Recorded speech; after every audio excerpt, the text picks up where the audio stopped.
যৌন ক্ষমতায়ন পুরুষদের বিয়ের বিধান কি? গর্ভাবস্থা সহবাস করা সম্পর্কে ইসলামে কোনো বিধিনিষেধ আছে কি না? ভুলে অথবা ইচ্ছায় স্ত্রীর দুধ পান করে ফেললে কি স্ত্রী তালাক হয়ে যাবে? প্রতিনিয়ত চোখের যে জেনা হচ্ছে তা থেকে বাঁচার উপায় কি? বিবাহের সময় ছেলেরা কি হাতে মেহেদি আঙ্গুলে স্বর্ণ দিতে পারবে? সবসময় কি মাথায় কাপড় দিতে হবে? অজু করার সময় আজান উত্তর দেওয়া যায় কি? কাফনের কাপড় নাকি দরদাম করে কেনা যায় না?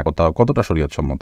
স্বপ্নদোষ হলে কি গোসল ফরজ হয়? সেই জায়গায় পরিষ্কার করে এবং কাপড় পরিবর্তন করে নামাজ পড়া যাবে কিনা? চিরকুমার থাকার বিষয়ে ইসলাম কি বলে? এটা কি জায়েজ? ভাত খাওয়ার সময় কি বাম হাতে গ্লাস ধরে পানি খাওয়া যাবে? অমুসলিমের হাতে রান্না করা খাবার খাওয়া যাবে কিনা এবং তাদের বাড়িতে বেড়ানো যাবে কিনা? নামাজের মধ্যে এক সূরা যদি 2 বার পড়ি তাহলে কি আমার নামাজ হবে? বাচ্চা হওয়ার আগেই তার নাম ঠিক করে রাখা যাবে কিনা? প্রিয় দর্শক, আর বিলম্ব না করে চলুন আমরা আপনাদের প্রশ্ন উত্তর দেওয়ার পালা। শরীফুল ইসলাম, আপনি আমাদের ইউটিউব চ্যানেলে প্রশ্ন করেছেন, কাফনের কাপড় নাকি দরদাম করে কেনা যায় না? কতটা শরীয়তসম্মত? এই মাসালা হয়তো কোনো কাফনের কাপড়ের ব্যবসায়ী তার সুবিধার জন্য আবিষ্কার করছে কিনা আল্লাহু আলাম। কারণ হলো এই ধরনের মাসালা থাকলে তো কাফনের কাপড়ের বিক্রেতা যারা তারা লাল হয়ে যাবে, যে কোনো দাম চাইবে, আপনি দাম দরদাম করতে পারবেন না। মূলত কোনো কথা কোনো দেশে বলা হয়নি। অন্য 10টি জিনিসের মতো কাফনের কাপড়ও আপনি দরদাম করে কিনতে পারবেন, কোনো অসুবিধা নেই। আমাদের হাসান আপনি লিখেছেন, গর্ভাবস্থায় সহবাস করা সম্পর্কে ইসলামে কোনো বিধিনিষেধ আছে কি না? না, গর্ভাবস্থায় সহবাস করার পরে ইসলামের কোনো বিধিনিষেধ নাই। তবে আপনি এই অবস্থায় সহবাস করলে যদি গর্ভস্থ সন্তানের ক্ষতি হয় বা স্ত্রীর কষ্ট হয় বা ক্ষতি হয়, তাহলে সেক্ষেত্রে সেটি করা উচিত হবে না। মোহাম্মদ নাহিদুল ইসলাম আপনি লিখেছেন, অজু করার সময় আজান উত্তর দেওয়া যায় কি? অজু করার ফাঁকে ফাঁকে আপনি যদি পানি অপচয় করা ছাড়া আজানের জবাব দিতে পারেন তো অবশ্যই দিতে পারেন। ফেরোজ আপনি লিখেছেন, স্বপ্নদোষ হলে কি গোসল ফরজ হয়? সেই জায়গায় পরিষ্কার করে এবং কাপড় পরিবর্তন করে নামাজ পড়া যাবে কিনা? জি, স্বপ্নদোষ হলে অবশ্যই গোসল ফরজ হয়, আপনাকে গোসল করতে হবে। আর যে জায়গায় স্বপ্নদোষ হয়েছে সেখানে যদি কোনো নাপাক না লেগে থাকে আপনি সেখানে নামাজ পড়তে পারেন। নাপাক লেগে থাকলে ওই জায়গাটা ধুয়ে ফেললেন বা উপরে অন্য কোনো কাপড় ইত্যাদি দিয়ে আপনি নামাজ আদায় করতে পারেন। মাহদি হাসান আপনি লিখেছেন, নামাজের মধ্যে এক সূরা যদি 2 বার পড়ি তাহলে কি আমার নামাজ হবে? কোনো অসুবিধা, নামাজ হয়ে যাবে। এক সূরা যে একবার বেশি পড়া যাবে না এমন কোনো বাধ্যবাধকতা নেই। আমরা সূরা তারাবির সালাতে যে পড়ি এক রাকাতে তো অনেক সূরাও পড়ি, তাই না? অসুবিধা নেই। সিরাজুল ইসলাম এর থেকে আপনি লিখেছেন, বাচ্চা হওয়ার আগেই তার নাম ঠিক করে রাখা যাবে কিনা? যাবে, কোনো অসুবিধা নেই। বাচ্চা হওয়ার আগে থেকে ছেলে হোক মেয়ে হোক, ছেলে হওয়ার সমাবেশে হিসেবে ছেলের নাম অথবা ছেলে মেয়ে দুইটা রেখে দিলেন, আগে থেকে ঠিক করে রাখলেন, কোনো অসুবিধা নেই। মাহদি ইসলাম আপনি লিখেছেন, অমুসলিমের হাতে রান্না করা খাবার খাওয়া যাবে কিনা এবং তাদের বাড়িতে বেড়ানো যাবে কিনা?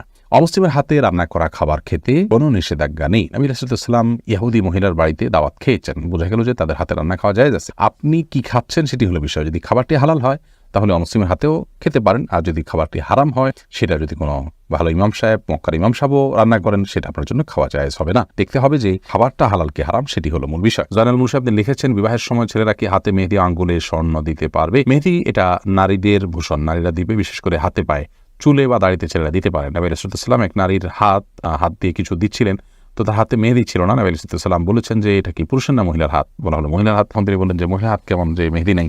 তার মানে মহিলারা মেহেদি পড়তেন তখন, তাদের আদা ছিল এটি, কিন্তু পুরুষ সেটি করবে না। অর্থাৎ নারীর সাথে পুরুষ সাদৃশ্য গ্রহণ করা নিষেধ। আর তাছাড়া সাজগোজ এটি মূলত নারীদের জন্য। সাজগোজ বলতে এই জাতীয় অতিরিক্ত যে সাজগোজ আছে সেটি, আর পুরুষও পরিপাটি হয়ে থাকবেন সেটি তো অবশ্যই ভালো। ফাহিম হোসেন আপনি লিখেছেন, প্রতিনিয়ত চোখের যে জেনা হচ্ছে তা থেকে বাঁচার উপায় কি? চোখের জেনা অত্যন্ত ভয়াবহ। আমি প্রথমে আপনাকে সাধুবাদ জানাই যে আপনি এই ভয়াবহতা আঁচ করতে পেরে এখান থেকে বাঁচার চেষ্টা করছেন। আজকাল অনেক মুসলিম আমরা এ থেকে বাঁচার প্রচেষ্টাটুকু পর্যন্ত আমরা করছি না। আল্লাহ তাআলা আমাদেরকে মাফ করুন। চোখের জেনা থেকে বাঁচার জন্য আমাদের যে কাজগুলো করতে হবে তার মধ্যে থেকে সবচেয়ে গুরুত্বপূর্ণ কাজ হলো চোখের জেনা যে জায়গাগুলোতে হয় সেই জায়গাগুলো অ্যাভয়েড করতে হবে। ধরুন ফেসবুকে আপনার যে আইডিগুলো থেকে এই ধরনের জিনিস আসে সেই আইডিগুলো আনফলো করতে হবে। সেগুলো থেকে সকল পোস্ট যেন না দেখেন সেজন্য হেড অল পোস্ট করে রাখতে হবে, এবং যারা বোঝেন তাদের সহায়তা নিতে পারেন। কোনোভাবে আপনি বাঁচতে না পারলে সেই অ্যাপই আপনি পরিহার করবেন, যাবেই না সেই সোশ্যাল মিডিয়াতে, ইউটিউবে বা অন্যান্য জায়গায় একটা বাজে জিনিসে ক্লিক করলে সেখান থেকে আরও খারাপ জিনিস আসে, এগুলো পরিহার করতে হবে যথাসম্ভব। আর বাজে বন্ধু তাদেরকে যথাসম্ভব অ্যাভয়েড করতে হবে। আর ইমানদার, নেককার, আল্লাহওয়ালা, আমলদার মানুষের সোহবতে উঠাতে হবে। আজকাল সোহবত একেবারে হারিয়ে গেছে, আমরা সহজে দিন পেয়ে যাচ্ছি অনলাইনে বিভিন্ন মাধ্যমে। এই জন্য সোহবতের যে গুরুত্ব আছে সেটা আমরা অনেকে আঁচ করি না। সোহবতের মাধ্যমে, নেককারের মানুষের সান্নিধ্যে থাকার মাধ্যমে আমরা চোখের গুনাহ থেকে ইনশাআল্লাহ বেঁচে থাকতে পারবো। আল্লাহ তাআলার কাছেও আশ্রয় চাইবো, আল্লাহুম্মা ইন্নী আউযু বিকা মিনাল ফিতানি মা যাহারা মিনহা ওয়া বাতান। সব ধরনের ফিতনা থেকে আল্লাহ তাআলার কাছ থেকে পানা চাই। শিশির ভেজা ঘাস এই আইডি থেকে আপনি লিখেছেন, সবসময় কি মাথায় কাপড় দিতে হবে? না, সবসময় মাথায় কাপড় দিতে হবে বোন, এমনটি মোটেও আবশ্যক নয়। আপনি পরপুরুষের সামনে গেলে বা সে আপনাকে দেখে ফেলতে পারে এরকম হলে সেক্ষেত্রে মাথায় কাপড় না, শুধুমাত্র আপনি আপনার সৌন্দর্য ঢাকবেন, মাথার কাপড়কে আরো টেনে দিয়ে আপনার সৌন্দর্য এবং রূপ লাবণ্য এগুলোকে ঢেকে তার সামনে যাবেন। আর এর বাইরে আপনি আপনার বাসায় আপনার বাবা, ভাই, বোন, তারপর আপনার ছেলে, মাহরাম যারা আছেন তাদের সামনে আপনাকে মাথা সবসময় ঢেকে রাখতে হবে কাপড় দিয়ে, এমনটা আবশ্যক নয়। তবে হ্যাঁ, আপনি ফিতনার এই যুগে নিজেকে যথাসম্ভব সেফে রাখার জন্য আপনি অন্য পুরুষদের সামনে, অর্থাৎ বাসার মাহরম পুরুষদের সামনে যদি শ্বশুর আছেন, আপনার বড় ভাই আছেন, বড় সন্তান, ছেলে সন্তান আছেন, তাদের সামনে মাথায় কাপড় টাপড় দিয়ে থাকতে পারলে ভালো, কিন্তু মাথায় কাপড় দিয়ে রাখতে হবে সব সময়, এটা পর্দার নির্দেশ এরকমটি কিন্তু নয় এদের পরিবারের সদস্যদের সামনে, অর্থাৎ মাহরমদের সামনে। এরপরে এম এ রহমান আপনি লিখেছেন, ভাত খাওয়ার সময় কি বাম হাতে গ্লাস ধরে পানি খাওয়া যাবে? যাবে। বিশেষ করে বাম হাতে পানি নিয়ে ডান হাতে ঠেক দিয়ে অনেকে খান, অর্থাৎ দুই হাত দিয়েই খেলেন আর কি, এটা জায়েজ আছে, কিন্তু উত্তম হলো আপনি সরাসরি ডান হাত দিয়ে পান করা। কারণ নবী করিম সাল্লাল্লাহু আলাইহি ওয়াসাল্লাম কৃতদাসকে বাম হাতে খেতে দেখে বলেছেন, কুল বিয়ামিনিক, তুমি তোমার ডান হাতে খাও, অকুল মাইয়ালিক, এবং তোমার সামনে থেকে খাও। তো বাম হাতে পান করা এটা সুন্নাহর খেলাফ একটি কাজ, এটি করা উচিত নয়। ডান হাতে যথাসম্ভব পান করা উচিত, কিন্তু ডান হাতে আমাদের খাবার লেগে থাকে, বিশেষ করে আমরা যারা এই সাবকন্টিনেন্টে থাকি, আমাদের খাবারগুলো এরকম যে ভাত তরকারি ঝোল টোল দিয়ে খেতে গেলে আমাদের হাত মেখে যায়, গ্লাসটা ধরলে নষ্ট হয়ে যায়, সেখানে আমরা আঙুল চেটে খেয়ে তারপরে ধরতে পারি, সেটা আমাদের জন্য অধিকতর সুন্নাহর নিকটবর্তী এবং ভালো। কিন্তু যদি কেউ বাম হাতে খেয়ে ডান হাত দিয়ে ঠেক দেন, সেটাকেও আপনি আপনার ভুল বলবেন বা গুনাহ হয়েছে এরকম বলার কোনো সুযোগ নেই, সেটাও করা যেতে পারে। অনেক ওলামা কেরাম সেই পরামর্শ দিয়ে থাকেন। আরমান হুসাইন আপনি ইউটিউব চ্যানেল থেকে প্রশ্ন করেছেন, ভুলে অথবা ইচ্ছায় স্ত্রীর দুধ পান করে ফেললে কি স্ত্রী তালাক হয়ে যাবে? দেখুন, ভুলে বা ইচ্ছাকৃতভাবে যদি কোনো স্বামী তার স্ত্রীর দুধ পান করে ফেলে, তাহলে তার কারণে তাদের বৈবাহিক সম্পর্ক নষ্ট হবে না, এটি বিশুদ্ধতর মত এবং এটি জমহুর উলামা কেরামের মত। কেউ কেউ এর ব্যতিক্রম বলেছেন, কিন্তু সেটি আসলে গ্রহণযোগ্য নয়। অতএব স্বামী যদি স্ত্রীর স্তনে মুখ দিয়ে দুধ পান করে ফেলেন ভুলে, তাহলে তার কারণে সম্পর্ক, তাদের স্বামী স্ত্রীর সম্পর্ক নষ্ট হবে না। নবী করিম সাল্লাল্লাহু আলাইহি ওয়াসাল্লাম বলেছেন, ফাইন্নামার রাদাআতু মিনাল মাজাআহ, অন্য হাদিসে আসছে লা রাদাআ ইল্লা ফি সানাতাইন, আও কামা ক্বালা আলাইহিস সালাতু ওয়াস সালাম, 2 বছরের বাইরে গেলে যদি দুধ পান করানো হয়, সে দুধ পান করানোর ভিত্তিতে হারাম হওয়ার সম্পর্ক সাব্যস্ত হবে না। এবং এ বিষয়ে দুরুল মুখতারের মধ্যেও স্পষ্ট ফতোয়া রয়েছে। এবং প্রয়োজন ছাড়া আপনার একজন মানুষ অহেতুক কর্মকাণ্ড থেকে যথাসম্ভব, বিশেষ করে যেখানে নানা রকমের রিস্ক আছে, নানা রকমের আপনার সুবিধা অসুবিধার দিক সেখানে চলে আসতে পারে, এ ধরনের বিষয়ে মানুষ যথেষ্ট সাবধান এবং সচেতন হতে হবে। স্ত্রীর দুধ যদি অনিচ্ছাকৃতভাবে কারোর মুখে চলে যায় এবং সে পান করে ফেলে, তাহলে সেটা মানে ইচ্ছাকে যদি কেউ করে তাহলে সেটা নাজায়েজ হবে, গুনাহের কথা হবে। যদিও কোনো কাম জায়েজ বলেছেন, কিন্তু নাজায়েজ এবং গুনাহ হবে, এই মতটি অধিকতর শক্তিশালী। অনিদ্রা এআরি থেকে আপনি লিখেছেন, যৌন ক্ষমতাহীন পুরুষদের বিয়ের বিধান কি? যারা যৌন ক্ষমতাহীন তাদের জন্য বিবাহ করা জায়েজ নয়। কারণ নবী করিম সাল্লাল্লাহু আলাইহি ওয়াসাল্লাম সহিহ বুখারী মুসলিম হাদিসে বলেছেন, মান ইসতাতাআ মিনকুমুল বাআতা ফালিয়াতাযাওয়াজ, যার সক্ষমতা আছে বিবাহ করার তিনি বিবাহ করবেন। যৌন ক্ষমতা যদি কারণ না থাকে, তাহলে সেক্ষেত্রে তিনি বিবাহ করলে একজন নারীর অধিকার নষ্ট হবে, খর্ব হবে, সেই অধিকার কোনো পুরুষকে দেওয়া হয়নি। বিধায় তিনি ইচ্ছাকৃত কোনো নারীকে বঞ্চিত করা তার হক থেকে, অধিকার থেকে, এই সুযোগ তার নাই, সেজন্য এটি জায়েজ নয়। যে যৌন ক্ষমতা না থাকার পরে যদি তিনি বিয়ে করেন, তার স্ত্রী যদি যৌন চাহিদা পূরণের প্রয়োজন না থাকে, অথবা স্ত্রী যদি স্যাক্রিফাইস করেন, তাহলে সেক্ষেত্রে এটি তার জন্য অবশ্যই জায়েজ হবে। অর্থাৎ এখানে স্ত্রীর অধিকার বিষয়টা ইসলাম দেখবে, এটি হলো মূল বিষয়। রাকিবুল ইসলাম অন্তর আপনি লিখেছেন, চিরকুমার থাকার বিষয়ে ইসলাম কি বলে, এটা কি জায়েজ?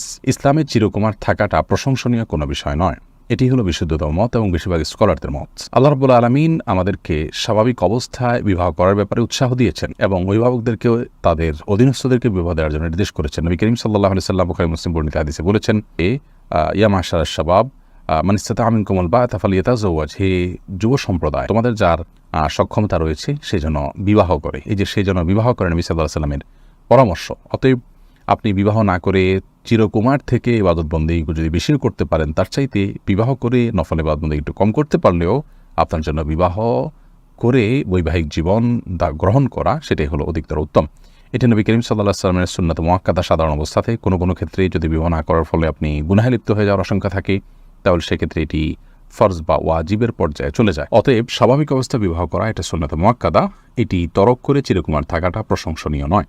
আল্লাহ নবী ইয়াহিয়া আলাইহিস সালাম ছাড়া আর সমস্ত নবী রাসূলরা বিবাহ করেছেন, সংসার করেছেন, পরিবার পরিজন ছিল তাদের। অতএব আম্বিয়া আলাইহিস সালামের চাইতে আমরা কেউ উত্তম হতে পারি না, তাদের মানহাজের বাইরে গিয়ে আমরা উত্তম হতে পারি না। প্রিয় নবী সাল্লাল্লাহু আলাইহি ওয়াসাল্লাম বলেছেন যে আমি বিবাহ করি, আমার সংসার আছে, পরিবার আছে। সাহাবীরা একবার আলাপ করছিলেন যে কেউ কেউ তাদের পরিবার পরিজন বাদ দিয়ে শুধু আল্লাহর ইবাদত বন্দেগী করবেন। তখন নবী আলাইহিস সালাম বলেছেন এই কথা, যেই আমার পরিবার আছে, পরিজন আছে, আমি বিবাহ শাদী করি। অতএব বিবাহ শাদী তরক করে বাদ দিয়ে চিরকুমার থাকাটা কোনো কল্যাণকর কিছু নয়। নবী আলাইহিস সালাম তাদেরকে নিরুৎসাহিত করেছেন এভাবে থাকতে। অতএব স্বাভাবিক অবস্থাতে বিবাহ করাটাই হলো উত্তম। তবে কেউ যদি না করেন এবং তিনি গুনাহে লিপ্ত না হন, তাহলে সেক্ষেত্রে সে নিষেধ থাকলে তার জন্য চিরকুমার থাকা বা বিবাহ না করে থাকাটা গুনাহের বিষয় নয়। অনেক উলামায়ে কেরাম বিবাহ করেননি বা অনেককার মানুষও আছেন বিবাহ করেননি। স্বাভাবিক অবস্থা বিয়ে না করলে তিনি গুনাহগার হবেন না, কিন্তু করাটা উত্তম। মানুষের শরীরের যে সমস্ত অবাঞ্ছিত পশম বা লোম আছে, যেগুলো ছাঁটার, যেগুলো কাটার, পরিষ্কার করার নির্দেশ আসছে, সেটা বগলের নিচের পশম হোক, নাভির নিচের পশম হোক, এগুলোকে পরিষ্কার করার জন্য আজকাল হেয়ার রিমুভাল পাওয়া যায়। এক ধরনের আপনার ক্রিম পাওয়া যায়। এই ক্রিমটা মাখায় দিয়ে এরপরে কিছু দিয়ে টান দিলে এগুলো পড়ে যায়। এখন এই হেয়ার রিমুভাল ইউজ করে এটাকে পরিষ্কার করা জায়েজ আছে, নাকি এখানে ব্লেড ইউজ করতে হবে, কেচি ইত্যাদি ইউজ করতে হবে? উত্তর হলো হেয়ার রিমুভাল ইউজ করা যাবে, কোনো অসুবিধা নাই। আমাকে এই পশমগুলো পরিষ্কার করতে হবে, কিভাবে করব সেটা আমার ব্যাপার। শরীয়ত আমাকে এক্ষেত্রে কোনো পদ্ধতি বলে দেয় না যে তোমাকে ব্লেড ইউজ করতে হবে। অথবা আপনি ব্লেড ইউজ করেন, অথবা মেশিন ইউজ করেন, অথবা হেয়ার রিমুভাল ইউজ করেন, যেভাবে আপনার সম্ভব বা যেভাবে আপনার ইচ্ছা সেভাবে আপনি ইউজ করতে পারেন। যদি আপনার স্বাস্থ্যের জন্য ক্ষতিকর না হয় তাহলে এটা ইউজ করাতে শরীয়তের দিক থেকে কোনো কি নাই, অসুবিধা নাই। 40 দিনের বেশি যদি কেউ নাভির নিচের লোম পরিষ্কার না করেন তাহলে সেক্ষেত্রে তার সালাত কবুল হবে না, তার নামাজ হবে না। এরকম একটি মাসআলা আমাদের সমাজে প্রচলিত আছে। কোরআন এবং হাদিসের আলোকে এটি কতটা সঠিক আমরা সে বিষয়ে জানার চেষ্টা করব। প্রথম কথা হলো, হাত পায়ের নখ ছোট করা, গোপ ছাঁটা ছোট করা, বগল এবং নাভির নিচের পশম পরিষ্কার করা, এটাকে চেঁচে ফেলা, এটি সকল নবী রাসূলগণের প্রতি আল্লাহ রাব্বুল আলামিনের পক্ষ থেকে আরোপিত কমন একটি বিধান ছিল। সকল নবী রাসূলগণের কমন একটি সুন্নাহ ছিল, যে সুন্নাহ সকল নবী রাসূলদের জন্য প্রযোজ্য ছিল। একজন ইমানদারের জন্য সেটি অবশ্যই অনেক বেশি গুরুত্বপূর্ণ। আনাস ইবনে মালিক রাদিয়াল্লাহু তাআলা আনহু একটি হাদিস বর্ণনা করেছেন, যেটি সহিহ মুসলিমে বর্ণিত হয়েছে, সুনান নাসাঈ এবং মুসনাদ আহমদ সহ বিভিন্ন হাদিস কিতাবে বর্ণিত হয়েছে। সেখানে তিনি বলেছেন যে রাসূল আকরাম সাল্লাল্লাহু আলাইহি ওয়াসাল্লাম আমাদেরকে এই কাজগুলো করবার জন্য, অর্থাৎ হাত পায়ের নখ ছোট করা, গোপ ছোট করা, বগল এবং নাভির নিচের পশম পরিষ্কার করা, চাঁচা, এই কাজের জন্য তিনি আমাদেরকে সময়সীমা নির্ধারণ করে দিয়েছেন 40 দিন। অর্থাৎ 40 দিন পর্যন্ত কেউ যদি বিলম্ব করেন তাহলে সেটি জায়েজ আছে। যদিও এত বেশি বিলম্ব না করে প্রতি সপ্তাহে একবার পরিচ্ছন্ন করতে পারে সেটি উত্তম, ভালো কাজ। যত বেশি পরিষ্কার রাখা যায় এগুলো ততই ভালো। কিন্তু যদি কেউ বিলম্ব করতে চান তাহলে সেক্ষেত্রে তিনি এগুলো না চেষে না কেটে সর্বোচ্চ 40 দিন পর্যন্ত থাকতে পারবেন। 40 দিনের পর যদি তিনি না কেটে থাকেন তাহলে সেটি তার জন্য গুনাহের কারণ হবে। সে কারণে তিনি আল্লাহর কাছে পাপী হিসাবে বিবেচিত হবেন। কিন্তু এর কারণে তার সালাত হবে না, তার নামাজ কবুল হবে না, এরকম কোনো কথা হাদিসের কোথাও বলা হয়নি। সালাত বা নামাজ বিশুদ্ধ হওয়ার সম্পর্ক হলো সালাতের যে শর্ত আছে সেই শর্তগুলো তিনি সঠিকভাবে আদায় করেছেন কিনা এর উপর নির্ভর করে। যার কারণে সালাতের শর্ত যদি সঠিকভাবে আদায় করে থাকেন, ফরজগুলো সঠিকভাবে আদায় করে থাকেন, তাহলে সালাত বিশুদ্ধ হবে। যদিও তার নাভির নিচের লোম তিনি অপরিষ্কার রাখেন, নখ বড় রাখেন, এগুলো করা সত্ত্বেও তার সালাত আদায় হয়ে যাবে। কিন্তু এগুলোকে তিনি বড় রাখবার কারণে, ছোট না করার কারণে, সময়মতো না চাষবার কারণে, 40 দিনে বেশি অপরিচ্ছন্ন রাখবার কারণে তিনি একটি গুনাহে লিপ্ত হলেন, সেটি সম্পূর্ণ ভিন্ন বিষয়। আল্লাহর বলে আমাদের সকলকে সব ক্ষেত্রেই রাসূল আকরাম সাল্লাল্লাহু আলাইহি ওয়াসাল্লামের সমস্ত দিক নির্দেশনাগুলোকে মেনে চলার তৌফিক দান করুন। চুল ও নখ কাটার পর তা টয়লেটে ফেললে গুনাহ হবে কিনা? ভাই তুহিন, আমাদের শরীরের চুল, নখ ইত্যাদি কেটে সেটা যদি আমরা টয়লেটে বা ওয়াশরুমে ফেলে দেই তাহলে তার কারণে গুনাহ হবে না, কিন্তু কাজটি অনুত্তম, মানে ভালো নয়।